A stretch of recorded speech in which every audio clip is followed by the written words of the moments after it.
Las oraciones y los himnos que Pablo y Sila habían estado cantando en los momentos de desgracia, Dios se complace más en la humildad que en la obediencia. Grábate eso, joven, rogamos que nos permitas ver a través de tus ojos que la testificación te trae paz en medio del dolor.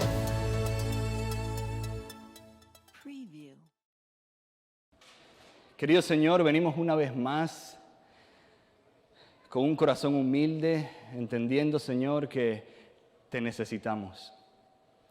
Sabemos que tú eres capaz de transformar vidas, de cambiar corazones, de cambiar tinieblas por luz, de cambiar panoramas que se ven oscuros, Señor, en panoramas con un sol radiante. Por eso, Señor, en esta mañana vamos a abrir tu palabra y rogamos, Señor, que tu promesa se pueda cumplir. Y al estudiarla, Señor, tu Espíritu Santo pueda tocar nuestros corazones. Gracias, Señor, por escucharnos y gracias por este día especial. En el nombre de Jesús. Amén.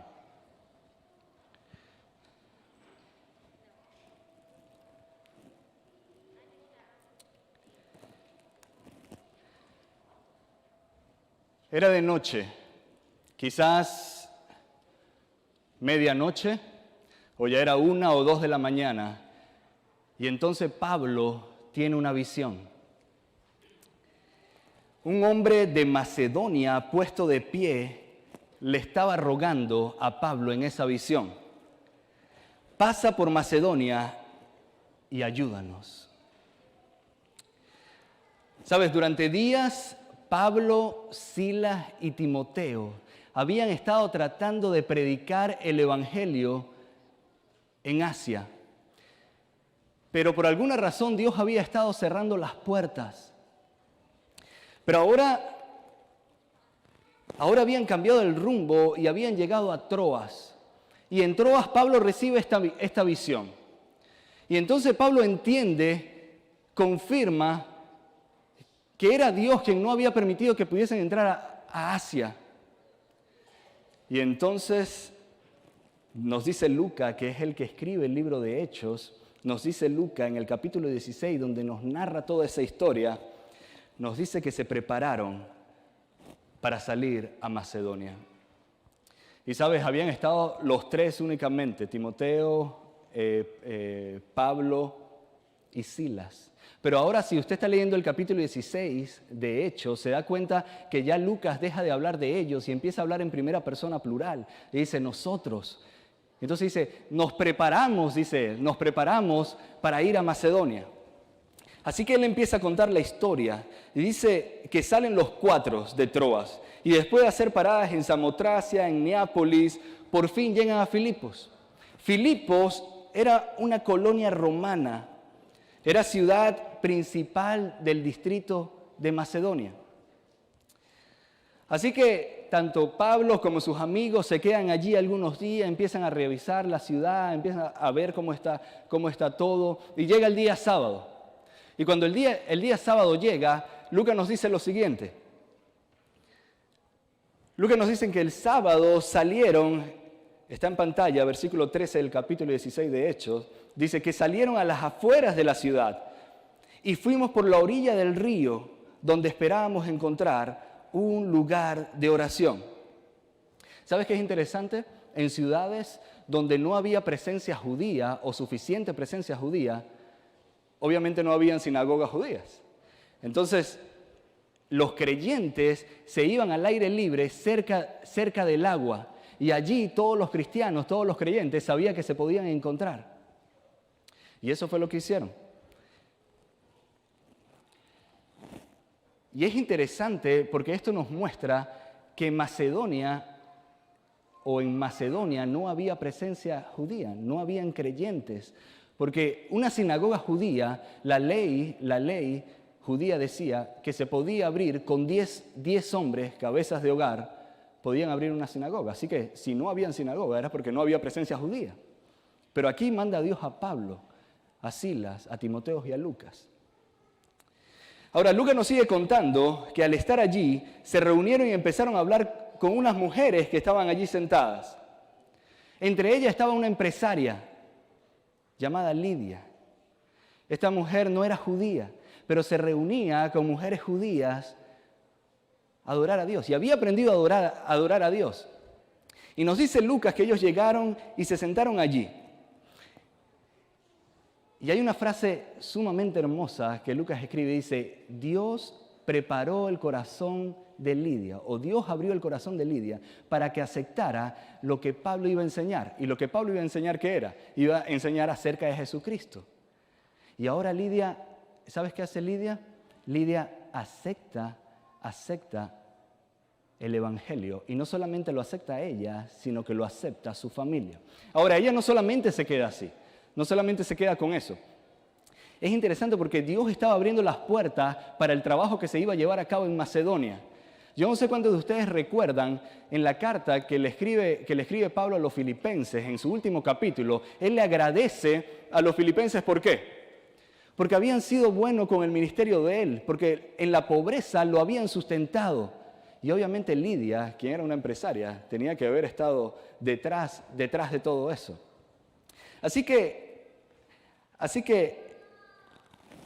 Lucas nos cuenta que tanto Lidia como su familia se bautizan. Ahora, Lucas nos sigue contando lo siguiente. Ellos siguieron por más días en Filipo. El capítulo 16, versículo 16, nos da un detalle interesante. Dice, una vez, está contando Lucas, una vez, cuando íbamos al lugar de oración, nos salió al encuentro una joven esclava que tenía un espíritu de adivinación. Es decir, estaba poseída. Con sus poderes ganaba mucho dinero para sus amos. Nos seguía a Pablo y a nosotros gritando, estos hombres son siervos del Dios Altísimo y les anuncian a ustedes el camino de la salvación. ¿Sabes? Los griegos llamaban a estas personas que estaban endemoniadas, lo llamaban personas con espíritu pitiano. ¿Sabes por qué? Porque el templo de Apolo estaba custodiado por una serpiente pitón. Así que ellos pensaban que una persona que estaba haciendo eso, que tenía la capacidad de adivinación, era que la serpiente pitón estaba profetizando a través de esa persona. Y te voy a decir algo, los generales paganos pagaban muchísimo dinero para entrevistarse con una de estas esclavas endemoniadas para saber qué iba a pasar en la guerra o qué podía pasar en la guerra. Así que los dueños de esta esclava ganaban muchísimo dinero por lo que ella hacía. Así que Pablo y sus amigos se encontraban frente a una escena demoníaca totalmente inusual, totalmente distinta a lo que nos hemos encontrado en el Nuevo Testamento. Una mujer, una joven endemoniada, gritando con voces extrañas, pero diciendo la verdad. Estos son hijos del Dios Altísimo y lo que ellos van a decir los va a ayudar a salvarse. Y quizás algunos se preguntan y dicen, bueno, ¿cuál es el problema? Publicidad gratis, ¿no? Publicidad gratis, porque lo que estaba diciendo era verdad. Pero habían tres problemas en esta situación. El primero es que una jovencita que estaba poseída, gritando, llamaba más la atención que el Evangelio en sí. Lo segundo es que para los griegos, el Dios Altísimo es Zeus. Así que decir que eran hijos del Dios Altísimo no estaba ayudando en nada al Evangelio.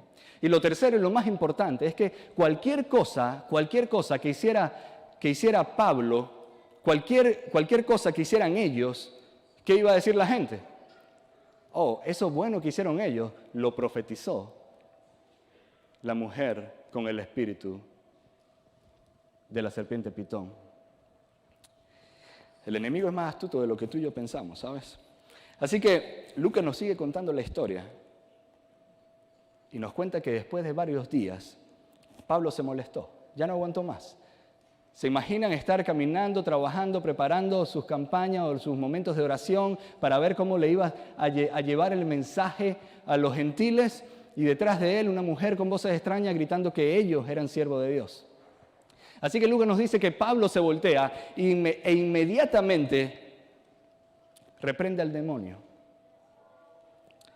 Y usa la frase básica que encontramos en el Nuevo Testamento. En el nombre de Jesucristo, te ordeno que salgas. Y dice Lucas que en el mismo momento el espíritu la dejó. La esclava ya no tenía espíritu de adivinación. El espíritu, el demonio, tuvo que obedecer a la voz de Pablo cuando en el nombre de Cristo lo mandó a sacar. La gallina de los huevos de oro se había acabado. Así que ustedes se imaginan lo que pasa a continuación, ¿verdad? Lucas nos dice en el versículo 19, nos dice, cuando los amos de la joven se dieron cuenta de que se les había esfumado la esperanza de ganar dinero, echaron mano a Pablo y a Silas y lo arrastraron a la plaza ante las autoridades. Lo presentaron ante los magistrados y dijeron, estos hombres son judíos y están alborotando a nuestra ciudad, enseñando costumbres que a los romanos se nos prohíbe admitir o practicar. Y entonces la gente se empieza a crear un motín y la gente se empieza a enfurecer. Y si te das cuenta, ellos agarran ¿a quiénes? Agarran a Pablo y a Silas, que eran los judíos, pero no agarran ni a Timoteo, ni agarran a Lucas, porque eran griegos. La gente estaba enfurecida por lo que estaba pasando, pero estaban más enfurecidos porque eran judíos. Y ahora a Pablo y a Silas le toca enfrentar por primera vez la justicia romana, pero sin juicio, sin poder hablar a su favor, sin oportunidad de defenderse. Y ahora quiero que prestes atención a lo que Lucas empieza a narrar de aquí en adelante. Allí en la plaza pública, estos hombres toman a Silas y toman a Pablo y los llevan a donde están las autoridades civiles. Y las autoridades civiles dan la orden para que le quiten la ropa y para que lo azoten. Entonces Lucas dice, en el versículo 23, dice, después de darle muchos golpes, los echaron en la cárcel y ordenaron al carcelero que los custodiara con la mayor seguridad. Al recibir tal orden, éste los metió en el calabozo interior y le sujetó los pies en el cepo. Toman a Pablo, toman a Silas porque eran los judíos, le quitan la ropa, lo golpean y después de muchísimos golpes lo llevan a donde está el soldado, el carcelero, y le ponen sus pies en grandes contenedores de madera donde lo inmovilizaban para que no se pudiesen mover como grandes criminales en un calabozo interno. Y yo te pregunto, ¿acaso no fue Dios quien le envió a Pablo la visión para que fuese a Macedonia?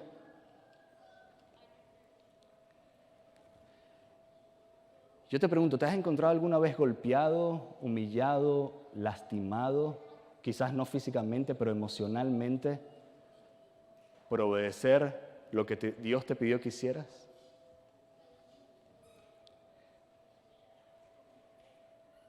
Y ahora Lucas registra una de las escenas más hermosas encontradas en la Biblia. En el versículo 25, él dice, a eso de medianoche, Pablo y Silas se pusieron a orar y a cantar himnos a Dios, y los otros presos los estaban escuchando. Tanto Lucas como Silas, sangrando, golpeados, humillados, llega la medianoche y empiezan a orar y a adorar a Dios con himnos. Y no solamente lo están haciendo ellos, no solamente lo están haciendo para ellos, sino que hay un conjunto de presos en la misma condición de ellos que ahora están siendo bendecidos con la adoración a Dios de Pablo y Silas. Y sabes, la primera enseñanza que quisiera que te quedara grabada en la mente en esta mañana es que la verdadera obediencia no varía dependiendo de las situaciones que te tocan vivir. Para entender esto necesitamos recordar lo que hablamos la última vez que estuvimos aquí. La última vez hablamos que Dios se complace más con la humildad que con la obediencia. ¿Recuerdan? Dijimos que cualquier persona podía obedecer. Pusimos el ejemplo de los fariseos, que obedecían a la perfección, pero terminaron crucificando a Dios. Así que, querido hermano, la obediencia no es el primer indicativo de que usted conoce a Dios. Sáquese eso de la mente. La obediencia no es el primer indicativo de que usted conoce a Dios.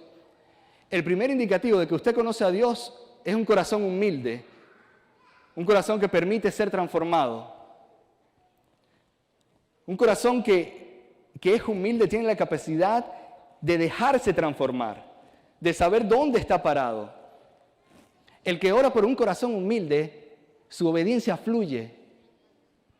No necesita fluye. Y no solamente que fluye. ¿Sabes por qué es importante entender esto? Porque aquel que tiene un corazón humilde conectado con Dios, no simplemente que obedece por sí solo, sino que su obediencia no va a variar dependiendo de la situación que le está tocando vivir.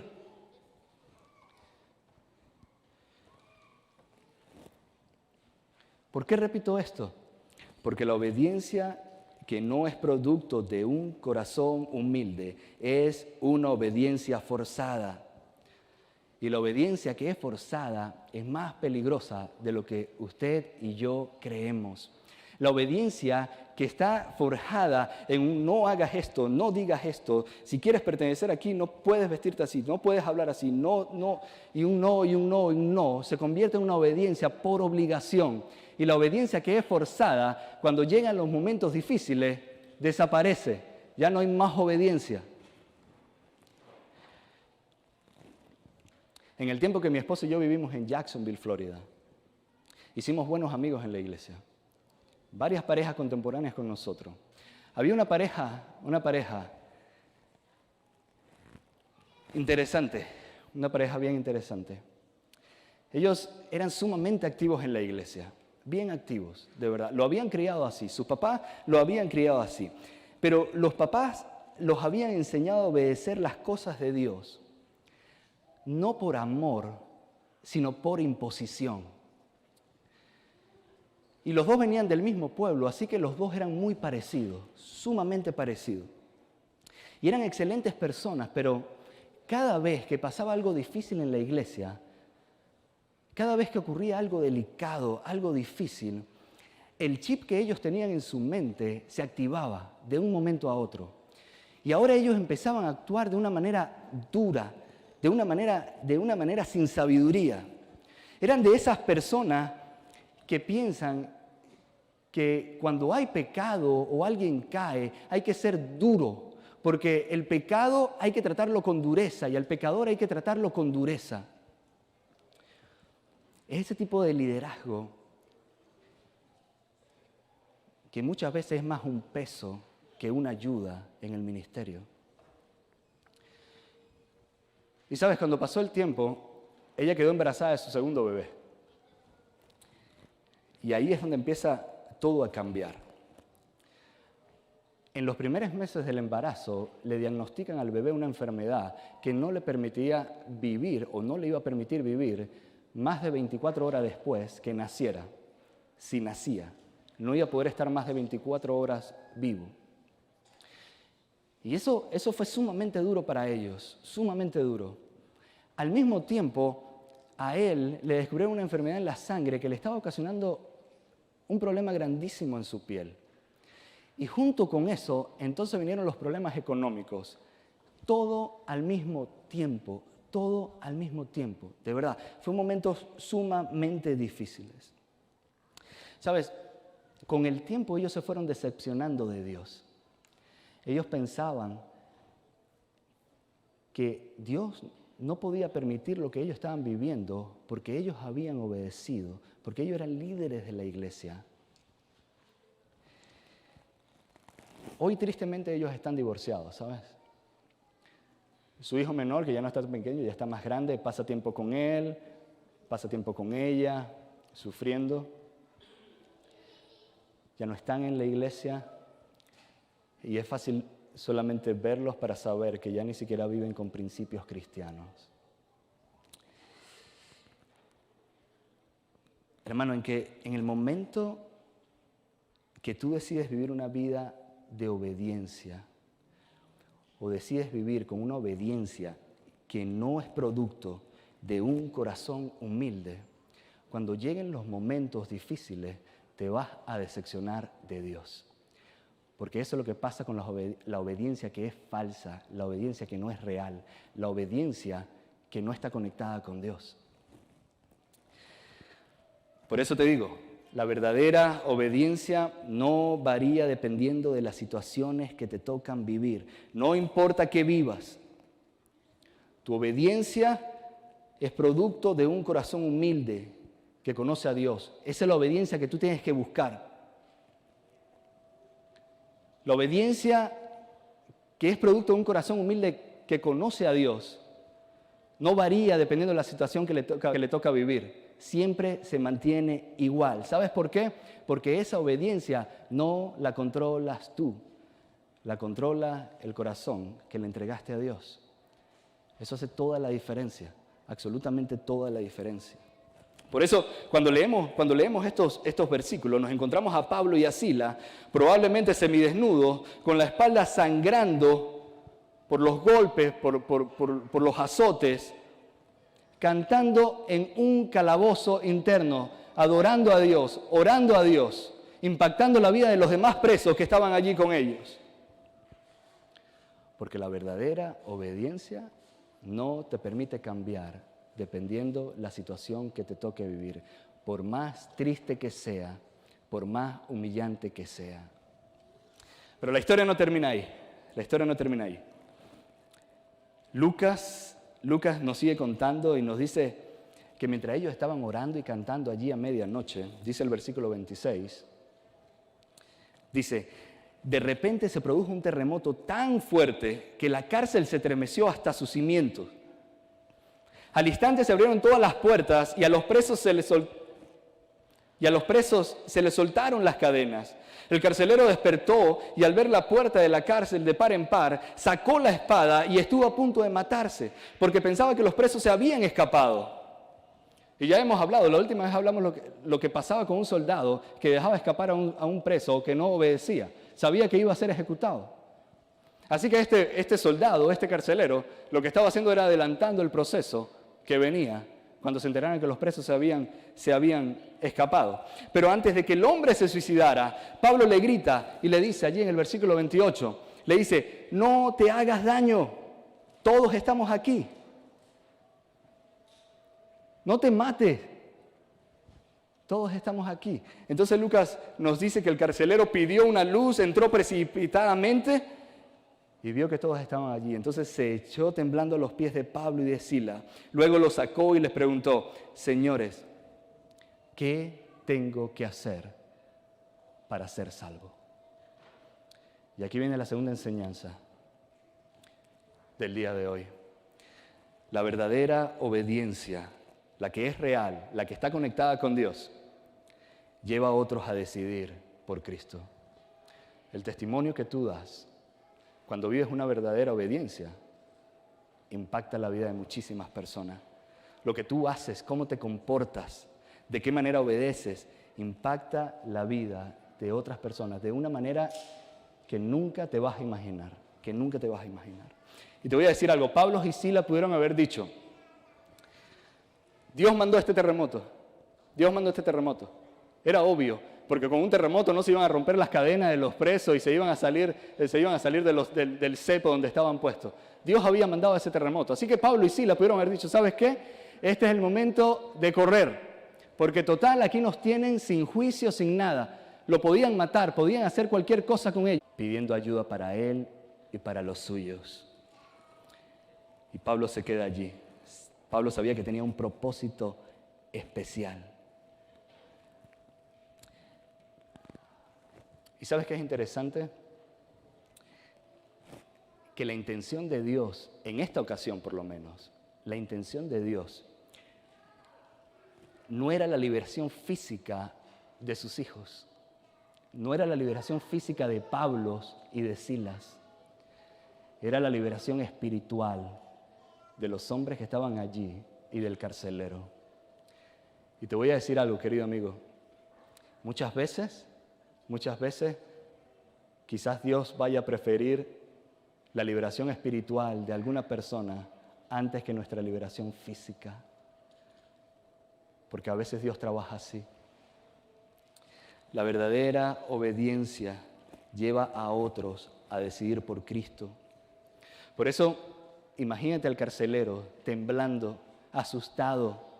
Llega allí a donde está Pablo, conmovido. No simplemente porque ellos no se escaparon.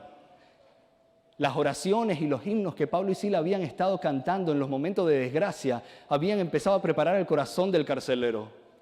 Y ahora este hombre llega a donde están ellos y le pregunta, ¿qué tengo que hacer para ser salvo? Y te voy a decir algo, el momento crucial del viaje de Pablo y de Silas a Macedonia había llegado. Para lo que Dios lo había llevado, el momento para lo que Dios lo había llevado había llegado. Y ahora Pablo entiende la visión. Y ahora se da cuenta que los azotes, los golpes, la humillación y la obediencia a Dios habían valido la pena. Y entonces le responde y le dice, cree en el Señor Jesucristo, dar la vida de otras personas, siempre, siempre. Y te voy a decir, porque Pablo obedeció a Dios, Lidia fue transformada, la familia de Lidia fue transformada, porque Pablo obedeció a Dios. Esa misma gente en Filipos, Lidia con su gente, lo ayudó en el ministerio mucho más adelante. Porque Pablo obedeció a Dios, una joven esclava endemoniada quedó libre del demonio. Porque Pablo obedeció a Dios, presos que estaban allí en una condición terrible, encadenados, se llenaron de esperanza y escucharon el Evangelio. Porque Pablo obedeció a Dios, un soldado romano, carcelero, escucha el Evangelio y lo acepta, no solamente él, sino su familia.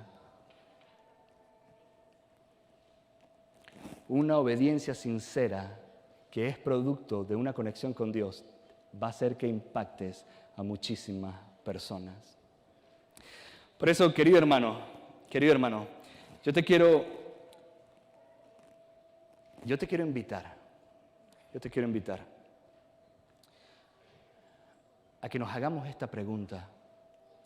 No des por sentado que tú vives la verdadera obediencia, no lo des por sentado. Hazte la pregunta, ¿qué tipo de obediencia he vivido yo? ¿Qué tipo de obediencia vivo yo? ¿Qué tipo de obediencia le enseñé a mis hijos? Seguimos en mi familia.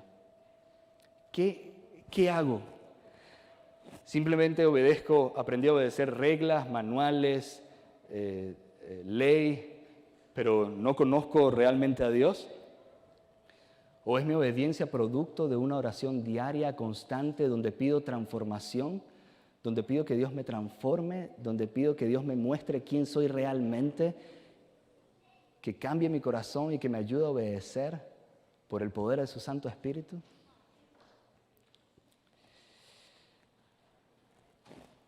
Sabes, en la verdadera obediencia, que es producto de un corazón conectado con Dios, el prójimo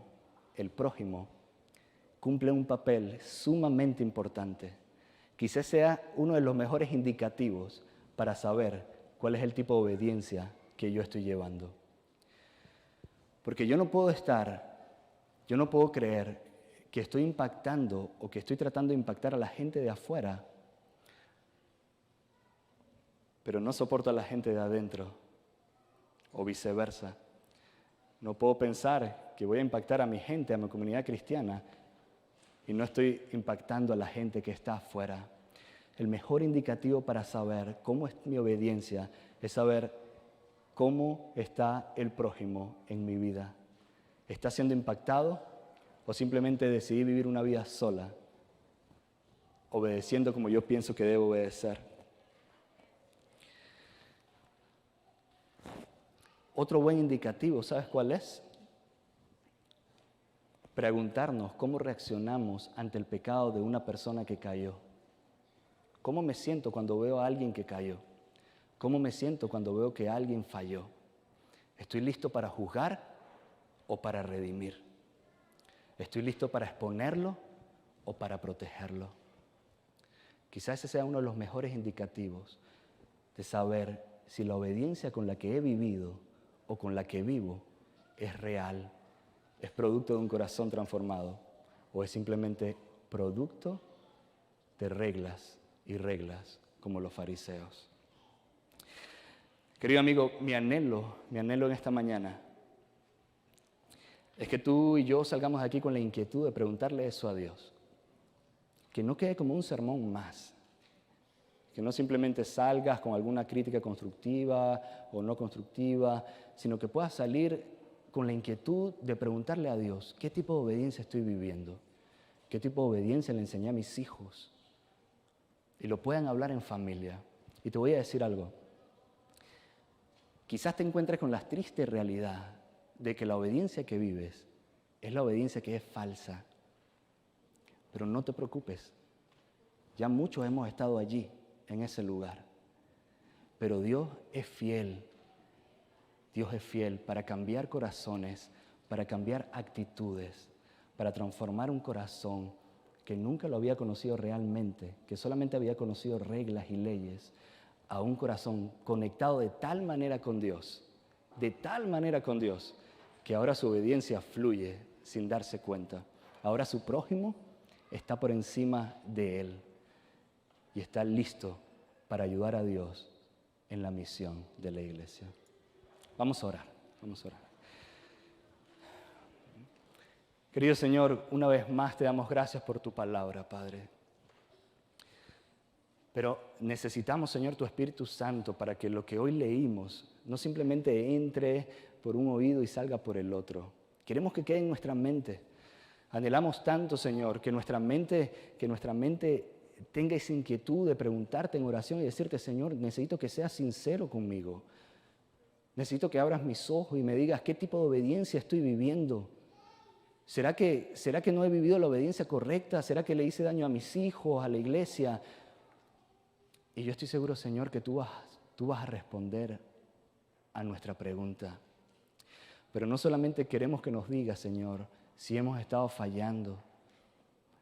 También te damos la autoridad al mismo tiempo que puedas transformar nuestro corazón. Queremos que lo cambies. Queremos que nos hagas hacer cosas que antes no nos gustaba hacer. Cosas que antes decíamos, no, es que yo no puedo hacer esto. Anhelamos tanto, Señor, que nuestra conexión contigo sea tan real, pero tan real. Señor, que nuestro prójimo esté allí en primer lugar. Que el caído esté allí para nosotros redimirlo, para protegerlo, Señor, para restaurarlo. Por favor, cambia, Padre, las ideas que tenemos ya en nuestra mente, preconcebidas, grabadas por culturas, por años, Señor. Limpia nuestra mente. Llénala con principios cristianos sanos, Señor. Ayúdanos a vivir como tú viviste.